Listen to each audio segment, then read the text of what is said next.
تعالي انت هنا يا حبيبي، شوف لي هالمنظر يا حبيبي. بنكمل عليه بالصوص يا بيي. هذه من اطيب الاكلات وما بتكلف اشي وسهله كتير وسريعه كتير، بس بدي مكون واحد بجيبه معي من السوق وانا مروح. بكل بساطه في مقلايه ستانلس ستيل او الومنيوم، تيفال ما بتنفع لانه بدنا الدجاج يلزق في القاع. بنزل زيت زيتون بكر، يفضل بكر اخضر غامق عشان الطعم يكون لذيذ وعشان يساعد في التلزيق. اول ما يسخن الزيت بنزل فخدات الدجاج بدون جلد وبدون عظم، بنزلهم وبخليهم يتشوحوا وياخذوا لون وقرمشه. بعدين بقلبهم على الوجه الثاني، اذا بدي بحط عليهم تقل وبعدين بشيلهم. وهلقيت على جنب بقطع بصله كبيره مكعبات صغيره واربع سبع ثمان فصوص توم بقطعهم شرايح رقيقه. شايفين كل الشغلات اللي لزقت في قاع المقلايه هذه بدنا نطلعها ونخلطها مع المكونات. كيف؟ بنزل البصل، هلقيت البصل مع الحراره ببدا يطلع شويه ميه، الميه هذه بتختلط في الزيت والدهن اللي في قاع القلايه، والشغلات اللي ملزقه بتبدا تفك. وبساعدها بملعقه خشب تكون مستقيمه من الطرف، بافركها او بكحتها او يعني ايش في افعال غير افركها واكحتها احكها. المهم بحكها منيح عشان تختلط مع بعض، وبعدين بنزل الثوم وبنزل رشه ملح تساعد في الموضوع. وهذه الاكله ما بدها بهارات بالمره، بس ملح وفلفل اسود، واذا بدي شطه حمراء فليكس. بجيب خل من اي نوع، خل ابيض بنفع، خل عنب، تفاح، بمشي الحال، زي ملعقتين كبار بنزلهم وبحركهم. هيك انا تاكدت اني نظفت القاع واخذت شويه حموضه لذيذه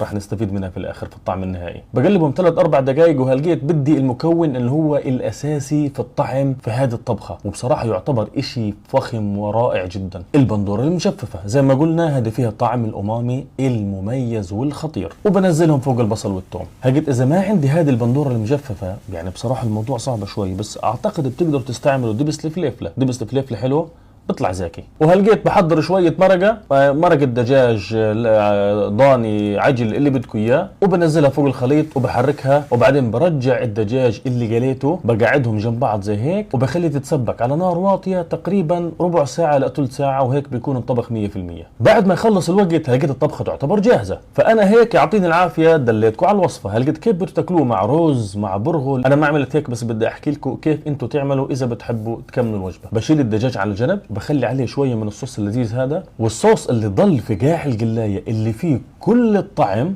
بجيب برغل مغسول حبه كامله وبنزل عليه، وبضيف شويه ميه وبسبكه ينطبخ 100%، او رز مصري حبه قصيره. بيطلع ممتاز جدا جدا، بس بعاير الملح، وهيك الطبخه طلعت مميزه. وممكن اضيف شغله لذيذه جدا هنا، انا وين ما احط بندوره لازم ريحان. سبحان الله، زيت زيتون وبندوره وتوم، الريحان بيجي اجباري. وهيك الطبخه صارت 100%. بخليها تتسبك شويه، وبعدين اذا بدي بحط كم من ورقه ريحان وبخليها ترتاح وتبرد شويه عشان نعرف ناكل. يا عمي شوف لي هالمنظر ما احلاه، ايش الزكاوه هذه. يا سلام، سلم يا سلام.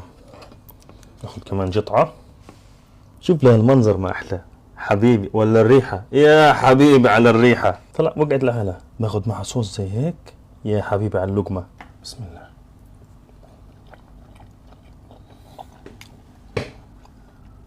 يا الهي يا بي علينا، يا الهي الطعم قديش غني، قنبله. شوف لها المنظر يا حبيبي. بنكمل عليه بالصوص يا بي، يا إلهي. أيوان، أكمل في الصينية، مش قادر أقاوم. حبايبنا اللزم.